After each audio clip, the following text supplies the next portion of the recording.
যেহেতু কর্তামশাই ছুটি আজকে, সেহেতু তাড়াতাড়ি আমরা ব্রেকফাস্ট করলাম। কি দেখানোর সুযোগ হয়নি, আর মাথাতেও ছিল না যে তোমাদের সাথে শেয়ার করব। তখন মাসি কাজ করছে, এদিকে ডিম পাউরুটি করছি, সবকিছু করে তাড়াতাড়ি বেরো। কোথায় বেরোবো না, নতুন একটা সি বিচের সন্ধান পেয়েছেন উনি, সেইখানে যেতে হবে। সে একদম তাড়াহুড়ো করে বেরিয়ে পড়লাম। এসে তারপর আমি চান টান করে পুজো টুজো করবো, আর মোটামুটি একটুখানি খাবার করা আছে। দেখা যাক কি লাঞ্চ তো শেয়ার করবোই। চলো আমার সাথে আবার সমুদ্রের কোন নতুন বিচে, বোম্বের।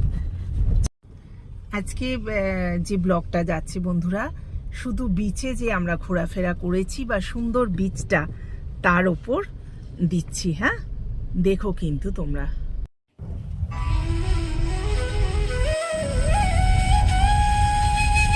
গুড মর্নিং এভরিওয়ান, শুভ সকাল। এখন থেকে স্টার্ট করছি ব্লগটা। গাড়ির ভেতরে বসে আছি। দেখো দীপঙ্করের ভুল কি বাড়ান বেড়েছে, ডিমের ট্রে নিয়ে আসছে। দেখো একবার রেখে চলে এলো, আবার ভুলে গেছে। যখন গাড়ি স্টার্ট দিতে যাব তখন বলছে, সোমা এরে ওপরে ডিমের ট্রেটা পড়ে আছে, ভীষণ ভুল হয়েছে। এই যে হাসছে, হেসো না, তোমার যা ভুল হচ্ছে না এখন। আমার তো ভুল হয়, আমি তো নাম ফাম সব ভুলে যাই, কিন্তু এই দীপঙ্করের ভুলটা বড্ড বেশি হচ্ছে। এই রাস্তাটা খুব সুন্দর, বলো? আরো ভালো আছে, কিন্তু রাস্তা এমন ঢকঢক করে গাড়ির আওয়াজে, মানে গাড়িটা এত জাম্প করে না, বাপরে। ম্যাপ চালিয়ে শেষে পৌঁছালাম সিরগাঁও বিচ। চলো আমার সাথেই, তোমাদের মুম্বাইয়ের অনেক ধরনের বিচ তোমরা সাক্ষী থেকে যাচ্ছ, দেখতে পাচ্ছ। দারুণ তো লাগছে, দেখি সামনে। আবিষ্কার দীপঙ্কর ভালোই করেছে মনে হচ্ছে। চলো নামি, নেমে পড়লাম। এবার বিচটা একটুখানি দেখাচ্ছি, বাইরের লুকটা তোমাদের সাথে শেয়ার করছি। এই হচ্ছে, প্রচুর গাড়ি নিয়ে লোকজন এখানে এসছে। হ্যাঁ দীপঙ্কর দারুণ সত্যি, একটা কোথা থেকে বার করে গুগল ম্যাপ চালিয়ে চলে এলাম। সামনে দেখো সব খেলনার দোকানও করেছে, বিচ থাকলে যেরকম হয়, এখানে আবার হোটেল টোটেল সবই করেছে। চলো সামনের দিকে এগিয়ে যাই। দেখো সমুদ্রের ধারে, এটা তো সবাই দেখতে পাবে। আর খালি বলছে নারিয়েল পানি 40 রুপিস। চারপাশটা এই সমুদ্রের ধারে তো মোটামুটি এরকমই থাকে, বাচ্চাদের জন্য সাজানো। হ্যাঁ না, বলছে ম্যাডাম 20, 30, 40 নারিয়েল হ্যায়। আমি বললাম আ রাও। ওয়াও, আজকে তো জল আছে গো, দারুণ পরিবেশটা লাগছে।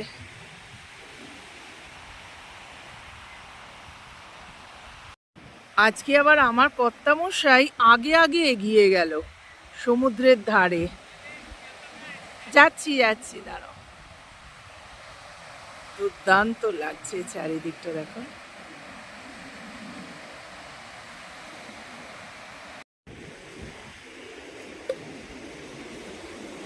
যা রোদ্দুর, বাপরে। সুন্দর হয়েছে বীজটা। হ্যাঁ ওই জন্যই ভাল লাগছে, পরিষ্কার বলে। উফ বাবা, এই দেখো বালি সাদা। এখানে এসে দীপঙ্কর আগে এটা লোকেট করেছে যে দেখো এখানে বালিটা সাদা। আজকে উল্টো, বাপরে, দীপঙ্কর মুখার্জি জলে নেমেছে। আরে বাস, ভালো লাগছে, খুব এনজয় করছে মনে হচ্ছে। হ্যাঁ আসছি। দেখো কতটা জল চলে এসছে, দেখছো? চারিদিকটা দেখো, ভীষণ সুন্দর। প্রত্যেকটা বিচই এরকমই হয়, ঝাউ গাছ সেই, কিন্তু এটা অত্যন্ত পরিষ্কার লাগছে। এই চলে এসো।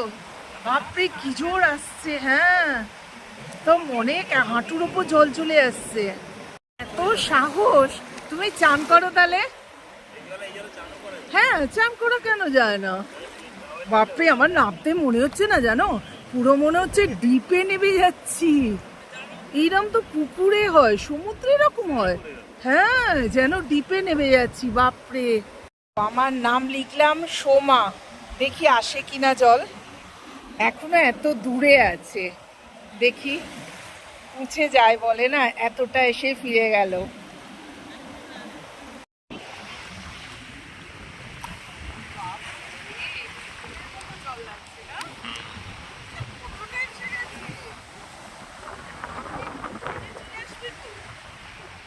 গর্জন আছে সমুদ্রে।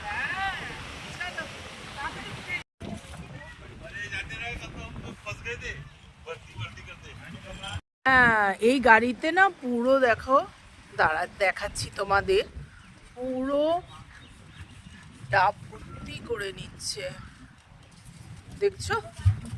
এখানে ডাবের দাম কম, তো তাই জন্য এখান থেকে নিয়ে গিয়ে ওরা 60 টাকা, আমাদের ওখানে 100 টাকা করে বিক্রি হয়। চলো বাড়ি ফিরে যাই এবার। না না না, তুমি তোলো, তুমি ম্যাপ অন করো, আমাকে ফটো তুলতে হবে না, আমার ফোনে ম্যাপ অন করলে কিন্তু হবে না। খুব সুন্দর চারিদিকটা। অঞ্জনা বলে চলে, চলো চলে, হ্যাঁ চলেই বলে, চলে চলো।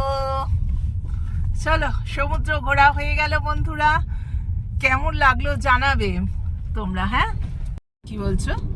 20 টাকায় ডাব আমাদের স্কুলের জমানায় খেয়েছি। সত্যি 20 টাকা বলছে? আমি সব তুলে তুলে নিয়ে যাচ্ছে, আমাদের ওখানে গিয়ে বলে সব 50-60 টাকা বিক্রি করে। আরো বেশি, আমরা 100 টাকা করে খেয়েছিলাম এখানে ডাব। 100 টাকা করে বোম্বেতে? হ্যাঁ বোম্বেতে, বাপরে। এখানেও এত বিউটি পার্লার, চারপাশে সমুদ্রের এদিকে ওদিকে। হ্যাঁ, মোটা একজন দীপঙ্কর হচ্ছে লোকমান। যাই হোক, সেটাই বলছি, এখন এত চারিদিকে বিউটি পার্লার হয়েছে না, পলিউশনের জন্য। ডাক্তাররাই বলছে যে ভিটামিন ডি এর জন্য আপনারা কিন্তু বাইরে বেশি রোদ্রে বেরোবে না, তখন প্রোটেকশনের দরকার না, তার জন্যই রয়েছে বিউটি পার্লার, তাই না? আগে মা ঠাকুমাদের সময় কোনো বিউটি পার্লার ছিল না, আমাদের সময়তেই বলো না, আমি শুনিনি। হ্যাঁ, আমরা পাড়াতে পাড়াতে বিউটি পার্লার এরকম ছিল না, তো এখানে একদম দুহাত অন্তর অন্তর।